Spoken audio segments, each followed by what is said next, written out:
Hey guys, स्वागत है आपका मेरे यूट्यूब चैनल पर। आज मैं साइंस इन्फोटिस्ट एक नए वीडियो के साथ। तो बिना ज़्यादा टाइम वेस्ट किए let's jump right into it. तो आज हम बात करने वाले हैं रॉकेट्स के पार्ट्स के बारे में।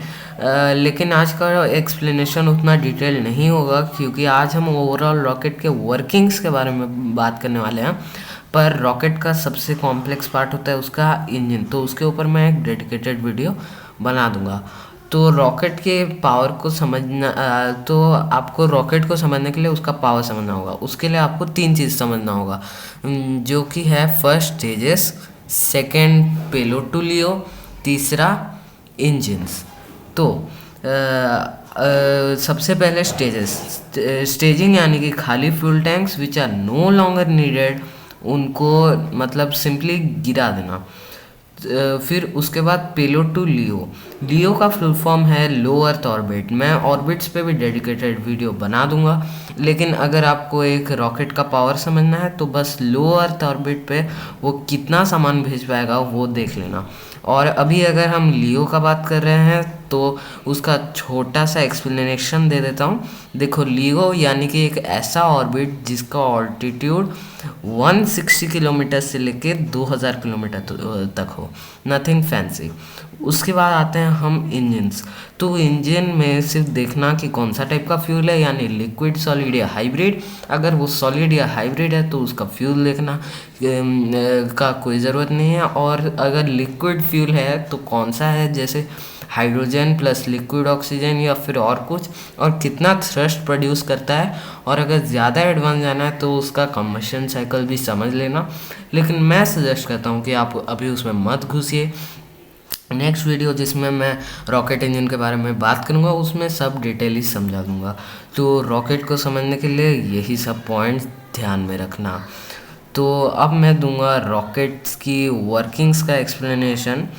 तो सबसे पहले बता दूं कि रॉकेट्स के मेन 4 सिस्टम है: प्रोपल्शन, गाइडेंस, पेलोड और स्ट्रक्चरल सिस्टम। अगर और डिटेल में जाए तो सब सिस्टम्स भी आ जाते हैं, पर जितना मैंने वीडियो में बताया अगर आप वो समझ गए तो आप सब सिस्टम्स को भी आराम से समझ लेंगे। तो सबसे पहले प्रोपल्शन सिस्टम। प्रोपल्शन 3 टाइप के होते हैं, एक है लिक्विड, दूसरा सॉलिड, तीसरा हाइब्रिड। सॉलिड यानी कि अपना दिवाली वाला रॉकेट जो हम दिवाली पे फोड़ते हैं। लिक्विड यानी कि प्रोपेलेंट और ऑक्सीडाइजर वाला सिस्टम। इसलिए जब भी लिक्विड फ्यूल के बारे में पढ़ोगे तो आप दो लिक्विड हमेशा सुनोगे, एक होता है प्रोपेलेंट और दूसरा ऑक्सीडाइजर। ऑक्सीडाइजर प्रोपेलेंट को जलाने में काम आता है। और फिर आता है हाइब्रिड। हाइब्रिड प्रोपल्शन यानी कि सॉलिड प्लस लिक्विड। इसमें मोस्टली प्रोपेलेंट सॉलिड होता है और ऑक्सीडाइजर लिक्विड। और एक टाइप का भी प्रोपल्शन होता है जिसे हम आयन प्रोपल्शन कहते हैं। वो मोस्टली मतलब स्पेस में यूज़ होता है, और वो मतलब रॉकेट पे नहीं होता, वो रॉकेट के पेलोड में मोस्टली यूज़ होता है, जो कि स्पेस में जा रहा होता है। तो वही वो स्पेस में यूज़ होता है। उसके बारे में मैं रॉकेट इंजन वीडियो में बता दूंगा। उसके बाद गाइडेंस सिस्टम। इस गाइडेंस सिस्टम कुछ ज़्यादा कॉम्प्लेक्स नहीं है। इसमें सिर्फ कंप्यूटर्स और छोटे इंजन जिनको हम कोल्ड गैस थ्रस्टर बोलते हैं वो आते हैं। तो कोल्ड गैस थ्रस्टर एक कोल्ड गैस का यूज़ करते हैं कि पेलोड को सही जगह पे रखने के। जैसे कि आप इस वीडियो में भी देख सकते हैं, ये स्पेसएक्स का एक वीडियो है, उसमें यहाँ पे कोल्ड गैस थ्रस्टर का इस्तेमाल हो रहा है रॉकेट को सही ट्रेजेक्ट्री पे रखने के लिए। और ऑन बोर्ड कंप्यूटर्स डिसाइड करते हैं कि कब कौन सी डायरेक्शन में इस कोल्ड गैस थ्रस्टर को फायर करें। तो ये भी कुछ उतना खास है नहीं, बस ऑन बोर्ड कंप्यूटर्स और छोटे इंजन जिनको हम कोल्ड गैस थ्रस्टर बोलते हैं वही आते हैं इसमें। और भी ज़रूरी नहीं है कि वो छोटे इंजन सिर्फ कोल्ड गैस थ्रस्टर हो, और भी कुछ इंजन्स होते हैं, वो मैं रॉकेट इंजन के वीडियो में बता दूंगा। और फिर आता है अपना स्ट्रक्चरल सिस्टम। स्ट्रक्चरल सिस्टम में कोई उतना कुछ कॉम्प्लेक्स नहीं है, ये सिर्फ फ्यूल टैंक्स कैसे सेफ रहेगा और वो सब है। तो इसके बाद आता है पेलोड सिस्टम। ये भी कोई खास नहीं है, इसमें सिर्फ पेलोड कैसे अलग करेंगे और उसको कैसे सेफ रखेंगे वही सब है। तो इतना कुछ ये खास है नहीं, मतलब पेलोड कैसे सेफ रहेगा वही इसका प्रायोरिटी है।